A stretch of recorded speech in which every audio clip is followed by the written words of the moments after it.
come easy. I feel nauseous, believe me. Never had a lot of shit come easy. Had to work hard, struggle just to be me. Had to rise up just so they could see me. Did what I had to do just to feed me, and what was left over I put towards my dreaming. But the only thing in life that has meaning are the things you gotta work for, believe me. Take into your hands a plan, your own hands can land your own brand. And damn, I feel like no one takes accountability. They want the credibility, convincingly unwilling to put in the hours it takes to get some power. Don't be f***ing sour, take a cold shower. Scream until you're louder, work until you're prouder. And f*** all the doubters, they're just your downers. I swear to God they all let me down. I always fought just to wear the crown. I'm off at these fucking clowns who were all taught they deserve an ounce. It's only worth it if you work for it. It's only worth it if you work for it. I won't stop till they hear me now. I won't stop till I wear the crown.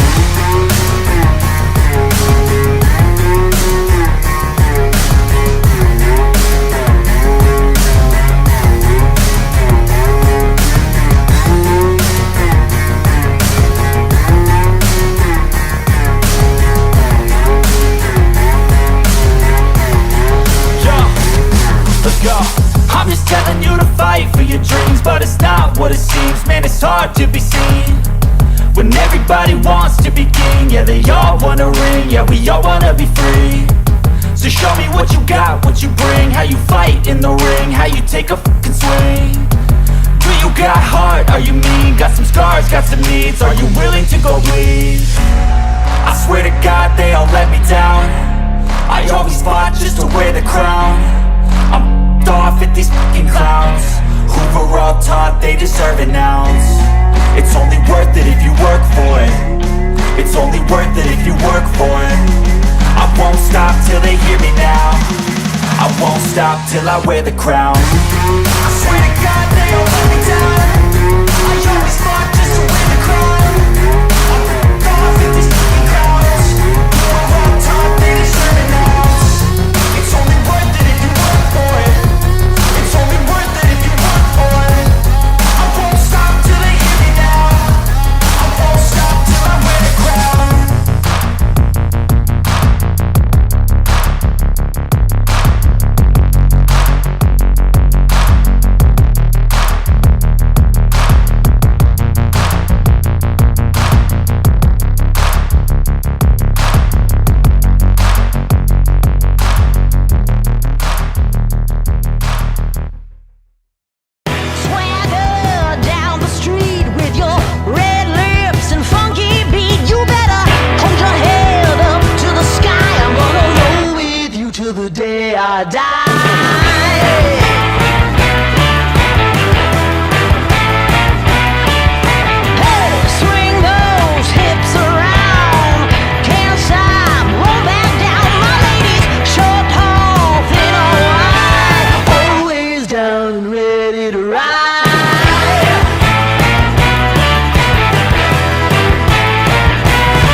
And here we are. The Edmonton Oilers tonight facing potential elimination and the end of their season. Welcome back to the channel, guys. My name is Gene. You guys are watching Lubed for May the 18th, 2024, Season 3, Episode 78, Do or Die. The season is on the line. Yeah, it's must win now. But I'm at least happy that we weren't in a 3-1 deficit. This is a doable thing still. And let's hope that the Edmonton Oilers break the current second round trend, as 3 of the 4 series, with exception to the Edmonton Oilers, have already finished with a 4-2 series victory. So the Rangers are going to play the Panthers, and Dallas awaits the winners of our series tonight. Huge. Well, I wouldn't say tonight, because if the Oilers win tonight, they'll have to go back to Vancouver and steal another game in Vancouver in Game 7. And that's when the pressure will be on both teams. So if they can just figure out a way to get through tonight, we may be in good shape. And we'll see what happens, right? Also, of note, this was a weird one for me, because as soon as I got the news, I'm like, oh no. But then after I thought about it, it makes a lot of sense. Knobloch is going with Skinner tonight. Skinner will be behind the pipes. Now hear me out. This is actually a good thing, guys. Because of the fact that Calvin Pickard has, until this year, hasn't even played an American League playoff game. Do you really want to run him and run with him? Like, I get it. He's been looking really good. He's looked really good, but I don't know. I think you got a highly motivated Stuart Skinner just waiting to get back in net and just prove it that he is a beast like he is. So I'm totally up for this. I think it was a great move on Knobloch putting him in.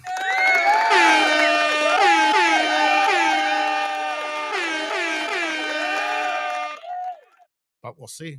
We'll see what happens in 58 minutes or so as the game will start. I'll have to order my pizza. I'll have to relax and chill out and de-stress, and hopefully we'll see a good result for the Edmonton Oilers. So on this episode of May 18th, 2024, we're going to cover up a hard pill to swallow game number 5, as the Canucks, TJ Miller, in the late portion of the game, took the lead for the Canucks, giving the Canucks the 3-2 series lead. We're also going to take a deep dive into TJ versus Leo. Got a new poll question, also the results. The preview, it's basically the lines of the two teams. And we're also going to update the current league leaders. And if you guys are joining me live, I'll answer your questions in the final thoughts, your comments section. Let's rock. Let's get into this, as that was a tough pill to swallow. That was a tough pill to swallow on Thursday night, as the Edmonton Oilers lost to the Vancouver Canucks, giving them the 3-2 series lead, putting the Oilers basically backs against the wall in a do-or-die situation, as I opened the episode with. Let's dive into that first and foremost. Okay, so I want to kind of just whip through this, because we all know what happened. It was a shitty result. So let's just get into this. All right. Started off in the first period with Evander Kane getting his third of the year from Leon Draisaitl, who's been just an absolute beast. That would be his 13th assist from Vinny Desharnais, his first assist. 1-0 Edmonton. Things looking good. However, the Vancouver Canucks would bounce back. Carson Soucy coming back into the lineup after the suspension for the brutal cross-check to the face of McDavid, which I think warranted 3 games at least, but he was back. And I'm not going to go tit for tat on the penalties because there was a lot of stuff that happened in that game that the Edmonton Oilers could have been called on to. And I'll also tell you, in this game here with the Canucks, there was a lot of BS calls in favor of the Canucks. So, or not in favor of the Canucks, in favor of the Oilers. So I'm not going to go into a penalty tracking thing, but there was a lot of calls that didn't make sense. One of them, which was a charging call to a Elias Pettersson when he was standing still and he just did a check. So I didn't understand that one, but that's, again, I'm trying to be like as objective as possible. I know I'm an Oiler fan, but there are some calls that the Vancouver Canucks were, and I know what it feels like because I've been a fan of the Oilers for so many years and witnessed so many shitty calls go against their way. So anyway, I'm getting way off topic here. So Carson Soucy would tie it up at 17-27, unassisted. We have a 1-1 game. The Oilers would retake the lead 2-1 in the first period still. Matthias Janmark from Connor Brown and Brett Kulik. 2-1 Oilers. Oilers really managing their game very well. McDavid really struggling to get going here in this series. That's one thing I can honestly say. He's just, I don't know if they've really isolated him because they know what a world talent he is. I think that's pretty much what it is. He's having his way, or either that, or he's dealing with some kind of injury that hasn't been disclosed yet. But McDavid hasn't been McDavid-like throughout the series. And I'm expecting him to be all world out tonight. Okay. In the second period at 5:14, Philip Di Giuseppe unassisted. We have a 2-2 game. And then in the third period, with not very much time remaining, at 19:27, basically 33 seconds left in the game, JT Miller gets his third from Elias Lindholm and Elias Pettersson. The Canucks would win this one and rob it from the Edmonton Oilers by a count of 3-2. And now the Oilers are on the brink of elimination. Let's go through the statistical aspects of this game. As it started off with the shots on goal, 35-23. Now, Canucks really, you got to give props to the Canucks. They played a good game. They owned us on a lot of these stats. 35-23 for shots, whereas usually Edmonton is killing everyone on shots. This is the first that I've seen. So, Canucks were very good in the neutral zone, especially in that last game to isolate the opportunities. And I expect them to do the same thing tonight in 50 minutes or so, whenever that game starts. So, yeah, Canucks actually outshot us. They outhit us 41-23 as well. Like I'm telling you, Canucks pretty much put on a full game effort. Tokic even went to the media and said it was the best game of the playoffs that he saw his team play. So when that's coming out of your coach, that's saying a lot. Face-off win percentage, 57.1 for the Canucks. Usually the Oilers are pretty good at that stat. The power play, 0% on 5 attempts. That really, really, really killed any momentum for the Edmonton Oilers in that game, because their power play last year was their bread and butter. And this year, it's been kind of off and on, but to not score on one single chance, 5-on-5. That's not good. When it came to the penalty kill, that was good. Penalty kill was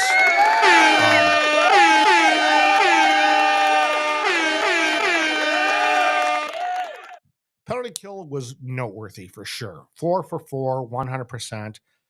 That was good. It would be nice if they would have got a couple power play goals because, again, that's their bread and butter.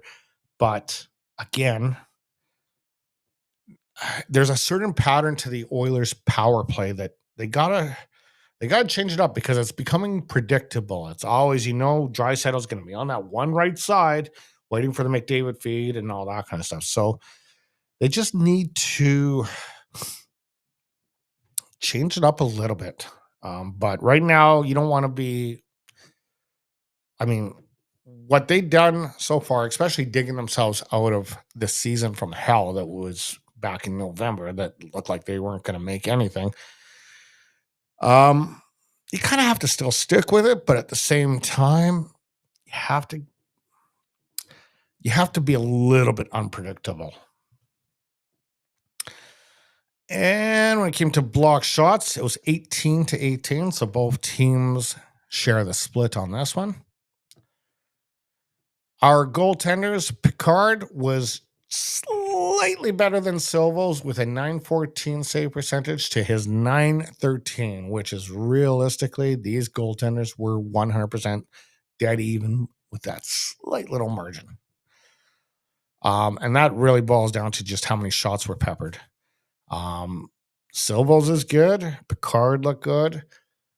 But tonight, we're going to see Skinner behind the pipes and see what they can do. All right, let's go to the stars here. I'm going to give this one again, the third star to Calvin Picard for stopping 21 of 23 shots. Actually, it would be 21 of 23. Actually, it would be 20 of 23 because it was a 3-2 difference. So there's a little bit of an error there. Second star, Vinny Desharnais, 1 assist, block shot, and 3 hits. Now, you may be wondering, why am I picking these guys? I'll explain to you in a second. My first star, Matthias Janmark, 1 goal plus 1. And why I'm picking on these guys is there was better goals and better assists and better point production by other players, but they were also very negatively on the plus minus sheets. So were they a help or were they a hamper? So I decided to stay away from that. I used the plus minus to my advantage on this one. And here we are.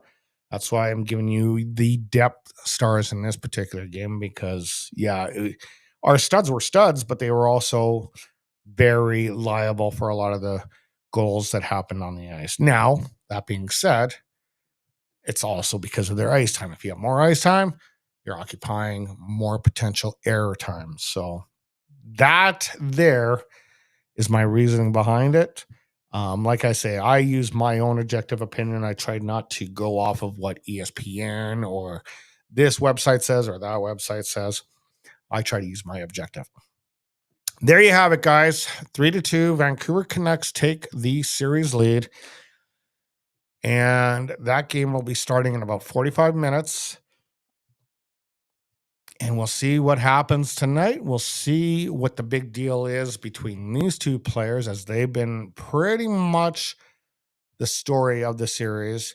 And that's TJ Miller and Leon Draisaitl. Let's dive into that and their comparisons.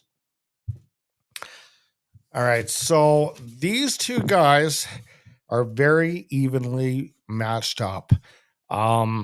When it comes to this playoff, Leon Draisaitl has 8 goals, 13 assists, 21 points.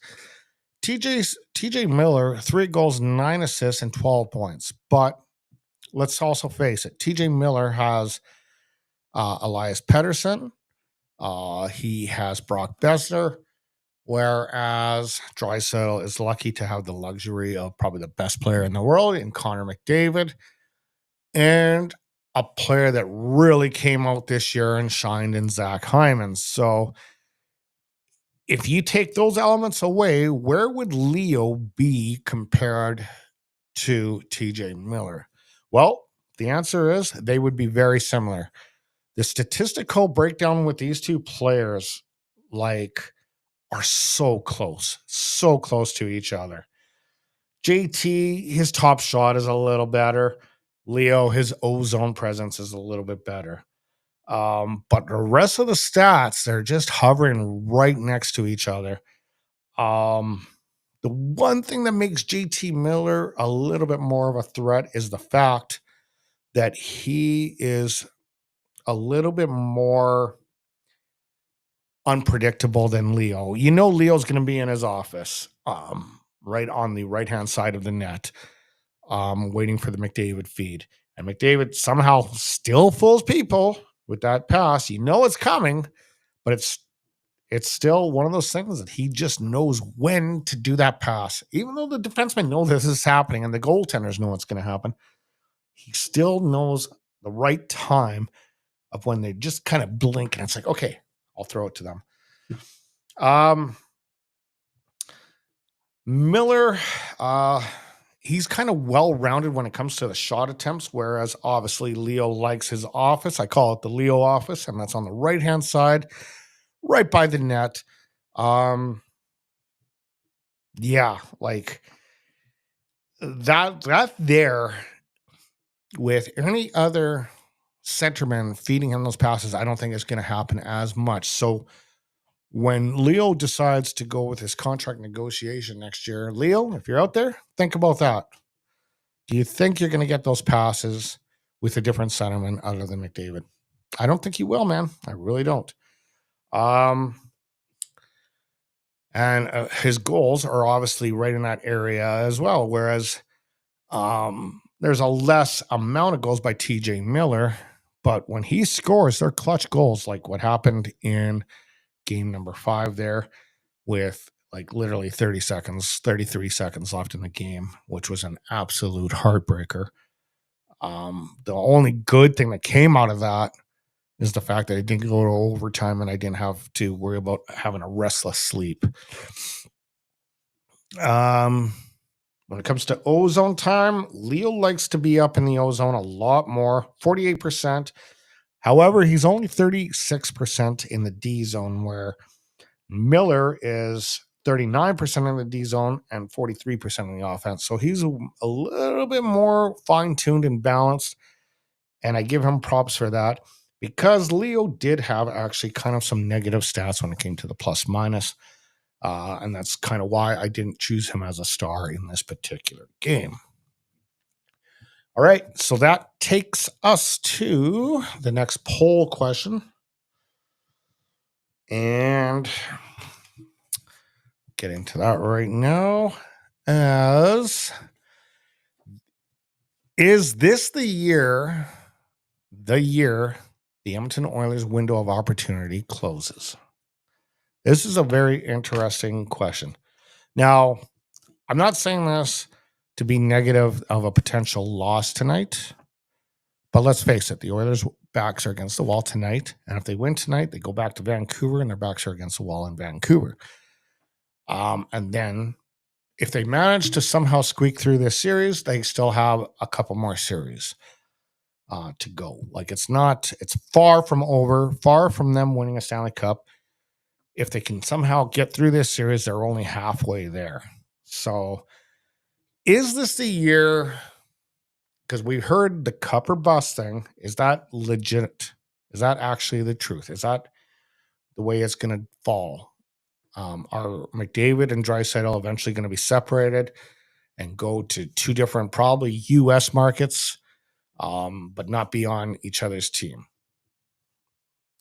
I guess we'll have to remain to see that. So that's the question I posed to you guys. Scan that QR code. It'll take you directly to my YouTube community page.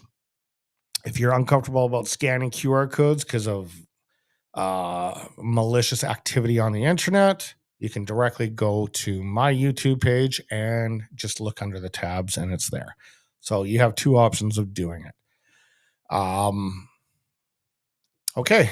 So I asked you guys a question. This was a a while back, and I thought I would revisit this one. Can the Edmonton Oilers win the cup if either Connor McDavid or Leon Draisaitl are injured throughout the remainder of the postseason? 92% of you guys don't believe, and there's 8% that do. And I got to give praise to that 8% that do.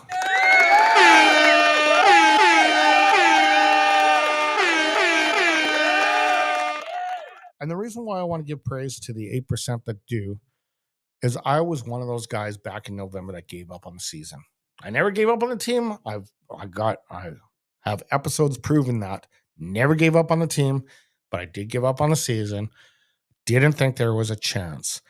So I think they could persevere with one of them out of the lineup. If they take both of them out of the lineup, I really don't think they would be able to do it with both of them. I think one of them has to be in that lineup, has to be a core piece, has to be ready for them. So that's the results, and that is the poll question. I want you guys to take part in that. I'd love to see where the Edmonton faithful are on that regarding that situation. Okay, we are 40 minutes away from game time. I am going to give you a quick preview of game 6 of what we can expect. Basically, it's just the lines that are going forward. And for the Edmonton Oilers, honestly, there hasn't been much changes for both teams. Now, with Vancouver, I have to go off the May 16 lineup. So basically, there has been no change with Vancouver. Rick Tocchet keeping his lineups close to his chest. With the Oilers, there hasn't been any changes as far as the offense goes, as they're going to run with the same guys. Same with Vancouver. When it comes to defense, no changes. You're going to see basically the exact same the exact same pairings of defense. When it comes to Vancouver, same thing. Now, the one huge change is what I mentioned at the beginning of the episode, as Stuart Skinner will start tonight. Calvin Pickard will back him up. Adam Henrique is still injured, and that is the one big change. And I'm okay with it. I'm hoping it pays off, but I am okay with that. Chivos will be Vancouver starter once again, and DeSmith will be backing him up. And that's about all I have. Demko still out. Pullman is on the injury reserve. As far as your league leaders go, Zach Hyman is currently in front with Nikushkin at 9 goals, Draisaitl with 8 goals, Besser with 7 goals, and Wyatt Johnson with 7 goals. When it comes to the point leaders, Leo, 21 points, McDavid, 18 points, Bouchard, 15 points. 1, 2, 3, Oiler tandem for your points. And then you got McCarr with 15 and McKinnon with 14. And unfortunately, that's where the buck ends with those guys, as they were eliminated by Dallas last night.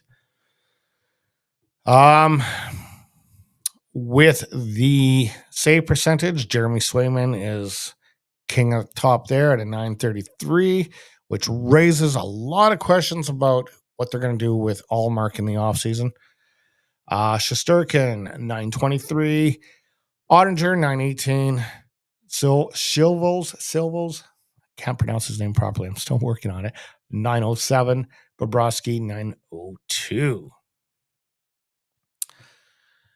And when it comes to the plus minus, Chris Tanev, what a pickup for Dallas. That was amazing. I know we were definitely in the hunt.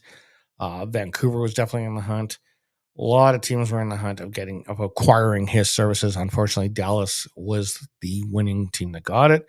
Forsling for Florida got +8 there. I think that's an error. I think he's a +7 as well. Tyler Seguin of Dallas is a +7. Manson of Colorado is, I believe, a +6 there. So I didn't adjust those numbers, unfortunately. And then Drury a +7 or 6 as well. Probably a 7. So probably Manson is a 7. I apologize for that. I kind of goofed up on that stat there. But that's it. That's it. Let's go into your final thoughts and questions and see what happens tonight, as this could very well be the last game of the regular or of the 2023-24 season for the Edmonton Oilers, should they lose. Let's hope they don't. Let's hope that they have a good game. Let's hope that they don't follow suit with the 4-2 series wins for the rest of all those teams. As you see, Dallas 4-2. You see Florida 4-2, and you see the Rangers 4-2. So let's hope that the Edmonton Oilers break suit and take this as the only series to go to Game 7, and we'll see what happens. As far as your comments go, no comments here. So, guys, this is it, man. It's do or die. The Oilers need this win, and then they need to go back to Vancouver, and they need to win there. So they need the next two, or the season is over. All right, guys. If you are watching this for the very first time and like the content that I deliver, feel free to hit that like, share, and subscribe button. As for my regular followers who have chimed in from time to time, a big salute to you guys for sticking by my side.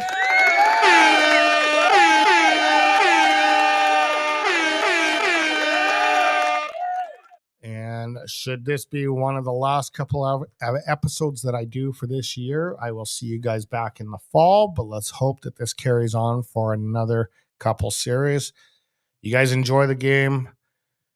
Go Oilers, go.